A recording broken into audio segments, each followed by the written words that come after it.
Hello বন্ধুরা, আমাদের চ্যানেলে তোমাদের সকলকেই স্বাগতম। আজকের ক্লাসে আমরা ক্লাস 9 এর রায়ো মার্টিন 2026 প্রশ্নবিচিত্রার ইতিহাসের ফার্স্ট সেমিটিভের 3 নম্বর মডেল সেটের প্রশ্নোত্তরগুলি আলোচনা করব। ইতিহাসের আগের মডেল সেটগুলির প্রশ্নোত্তরের ভিডিও তোমরা যদি দেখে না থাকো, তাহলে অবশ্যই আমাদের চ্যানেলে গিয়ে দেখে নিও। নিচে ডিসক্রিপশনের লিংক আমি দিয়ে রাখলাম। আর তোমরা যদি আমাদের চ্যানেলে নতুন হয়ে থাকো, তাহলে চ্যানেলটিকে সাবস্ক্রাইব করে পাশে থাকা বেল আইকনটি অলে প্রেস করে রেখো। তাহলে পরে ক্লাসের ভিডিওগুলি আমি আপলোড করলেই তোমাদের কাছে নোটিফিকেশন পৌঁছে যাবে। তাহলে শুরু করা যাক। পরীক্ষায় ভালো নম্বর পাওয়ার জন্য এমসিকিউ প্র্যাকটিস করা অত্যন্ত জরুরি। তাই তোমাদের জন্য আমরা নিয়ে এনেছি online mock test series Telegram channel, একদম ফ্রিতে। এই মক টেস্ট সিরিজে যে প্রশ্নগুলি আমরা তোমাদের করাবো, সেগুলি পরীক্ষায় বারবার কমন আসে। তাই পরীক্ষায় সেরা প্রস্তুতির জন্য আজই আমাদের সাথে যুক্ত হয়ে যাও।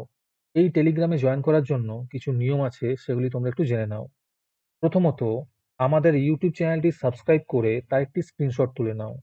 এই স্ক্রিনশটটি আমাদের হোয়াটসঅ্যাপ নাম্বার 7501121499 পাঠিয়ে দাও।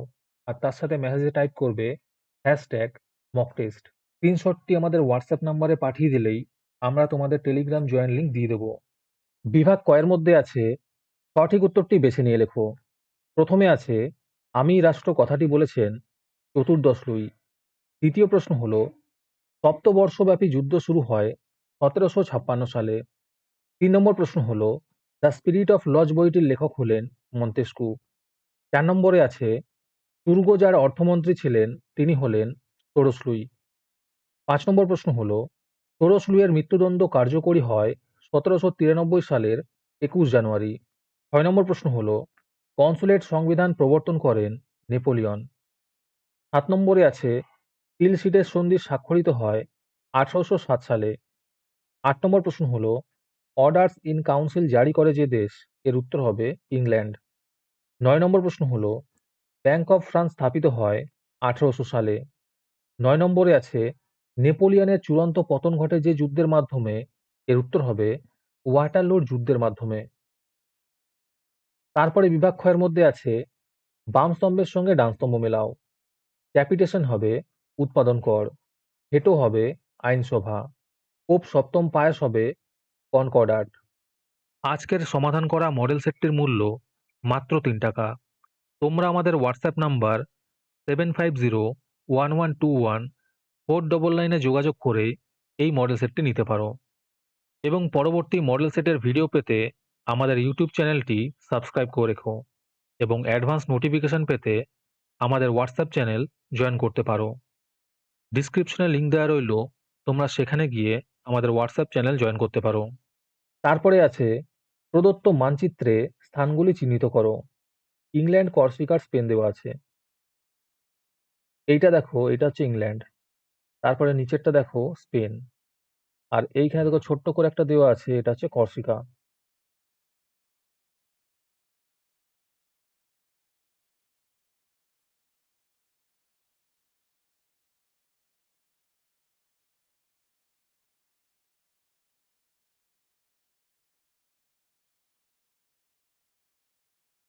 তারপরে বিভাগ গয়ের মধ্যে আছে যে কোনো 4টি প্রশ্নের উত্তর দাও। এই প্রশ্নের উত্তরগুলি আমি তোমাদের দেখিয়ে দিচ্ছি, তোমরা দেখে দেখে নোট ডাউন করে নিও। প্রথমে আছে ইন্টেন্ডেন্ট কারা। দ্বিতীয় প্রশ্ন হলো টেনিস কোর্টের শপথ কি। 3 নম্বর প্রশ্ন হলো ব্রাউনসুইক ঘোষণা কি।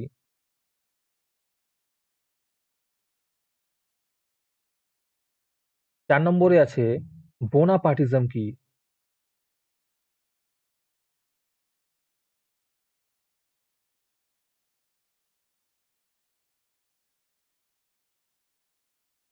5 নম্বর প্রশ্ন হলো নেপোলিয়ন কেন রাশিয়া আক্রমণ করেন।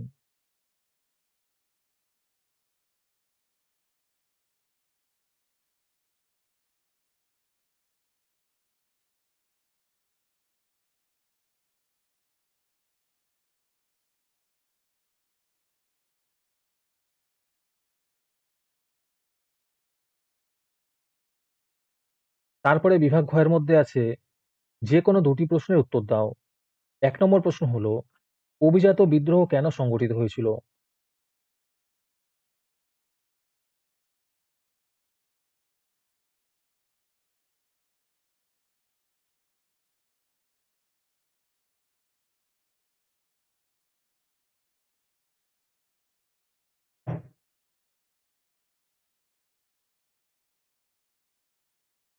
দ্বিতীয় প্রশ্ন হলো, ফ্রান্সের ইতিহাসে ১৭৮৯ খ্রিস্টাব্দের ৪ আগস্ট কেন গুরুত্বপূর্ণ?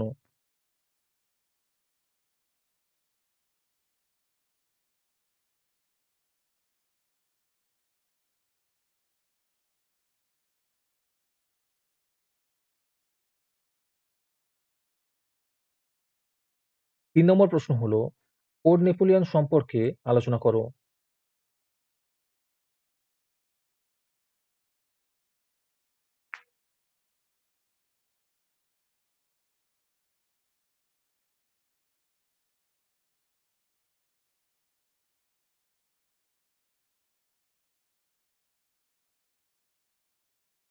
তারপরে বিভাগ 'ঙ' এর মধ্যে আছে যে কোনো একটি প্রশ্নের উত্তর দাও। ১ নম্বরে আছে সন্ত্রাসের রাজত্ব কেন চালু হয়? আর এর সাথেই প্রশ্ন আছে, সত্যিই কি সন্ত্রাসের রাজত্ব ফ্রান্সকে রক্ষা করতে পেরেছিল?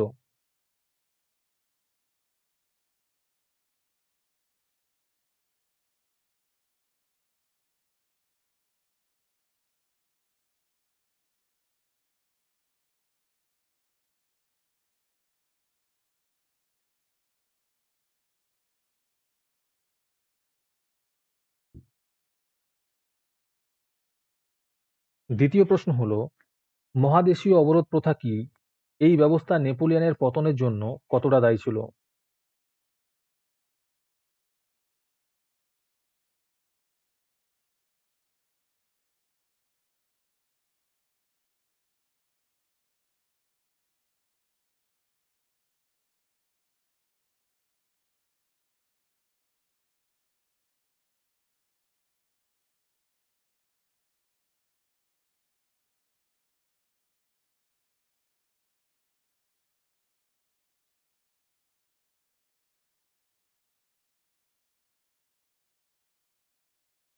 আজকের ক্লাসটি তোমাদের ভালো লেগে থাকলে ভিডিওটিকে লাইক এবং চ্যানেলটিকে সাবস্ক্রাইব করে দিও। সাথে ভিডিওটি তোমাদের সহপাঠীদের শেয়ার করে দিও।